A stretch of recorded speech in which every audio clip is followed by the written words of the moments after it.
Good morning. Welcome to the allotment in the field, and it's Saturday, and because we had such a rainy weather, we have not been here during the day. I mean, neither have been, and just watered the polytunnels and so on, but really nothing much got done.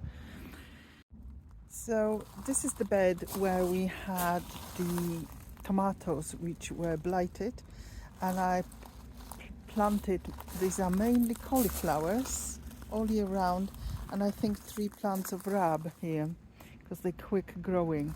Now almost finished clearing that up, and I will start on it straight away. And I have pruned those tomatoes which were so overgrown when we were away, and we have loads of them starting to ripen. These are the Crimson Crush. No, they have not. I was fully expecting for them to catch blight because they were such a proximity to the other ones, and also I did trim them, so they had like raw wounds, so to speak, and no, they have not. So I'm just going to pick up those which are kind of, starting to ripen, because they ripen perfectly fine at home, and do actually some harvesting as well. So let's see how we get on with that today. Okay, so we've done some of the harvesting. I would probably say most. We still have some nice ripe tomatoes, so this one is the Oxheart, and we still have things coming like this lovely Black Russian. They need a couple of days in a house as well. Some of the July planted yellow beans, and a couple of melons. Let me take one in a hand so you see the size of it. So this is the size of a sort of grapefruit. Then we've got some kale, quite nice cabbage, very late planting of cabbage. We'll be looking for the slugs because the outer leaves been really decimated. And I do have some corn this year. I mean, this one is the Bantam, and I just picked one out. Well, it's slightly patchy, but not too bad. So I'm taking these home as well. Nigel is fighting with the overgrown beets. That's just a daily struggle, and I'm gonna get on with planting some beds. So sorry, let me put you to the level. So I'll be back. Beautiful morning at the moment. We've planted some pumpkins at the sort of end of the garden, and we do have about 4 of them still to come, and these are the dahlias I'm going to be taking home. Look how much rain, water, it was empty, so I need to move those things out of the water. So the bed is more or less clear. I will just sort of pick the rest of the little weeds lying down, and then I will amend with horse manure. That manure is at least 18 months old, maybe a little bit longer, and another wheelbarrow of compost, and I will plant some of the brassicas. I will bring you back. It's very uncomfortable to do that and film, so I'll bring you back once this is done.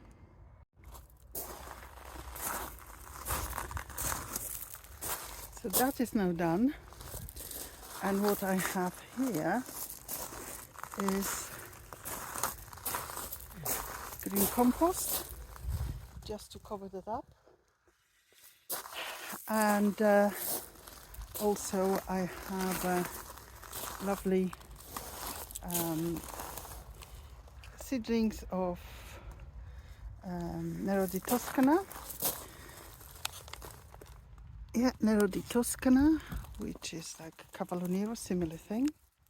I shall plant these in, and Nigel is doing a splendid job. I mean, really splendid, because there was some persistent weeds to be picked out here at renewing this lavender hedge along here, and we might even have a time to do something with that strawberry bed. No other beds are yet ready to clear up. I thought I might clear up those tomatoes, but obviously they're doing still fine, and the beans are still fine, and all the brassicas are growing in the current beds. So I'm just waiting. This probably is going to be next, and then the beans and so on. But let's just get on with the task in hand. So that's a finished and netted second bed, and hopefully next week we can take those tomatoes down, and then I will be planting because it's quite tall cage. I will be planted some broccoli. What else? Nigel have done a fabulous job on planting this lavender hedge. There were some persistent weeds here, like hogweed, and he managed to get it all out. So I think, by our standards, it's time to go for lunch. Before we say goodbye, I just want to say there will be a little additional bit, hopefully at the end, which is about, you know, when you harvest all these tomatoes and you do put them in a freezer, and then you run out of freezer space, how to easily can them. So in a jar, sterilize them, really easy process. I've got a little video on that, which I will attach to the end of this one. So I think that's all for this morning. It's turned into a nice, warm, Beautiful day, actually. beautiful sunny day. Yep. From a really cold and miserable morning. So it's nice to see the sun, and hopefully it will stay like this for a few days. So it's goodbye from me. And it's goodbye from me. Goodbye. Take care. Thank you. Bye-bye. How to can tomatoes the easy way. So I have collected all my tomatoes, ripe and not so ripe, and ripened them up to kind of that sort of stage. Then I pack them in plastic bags and put them in the freezer. Now, when I'm ready to can my tomatoes, I take them out and I defrost them, and they become, from something which is quite nice and firm, they become quite soft, and let me just show you, really quite pulpy. Now, what is really easy to do when they're in that state is to pull the skins out. In the meantime, I'm preparing the jars, and all of them are sort of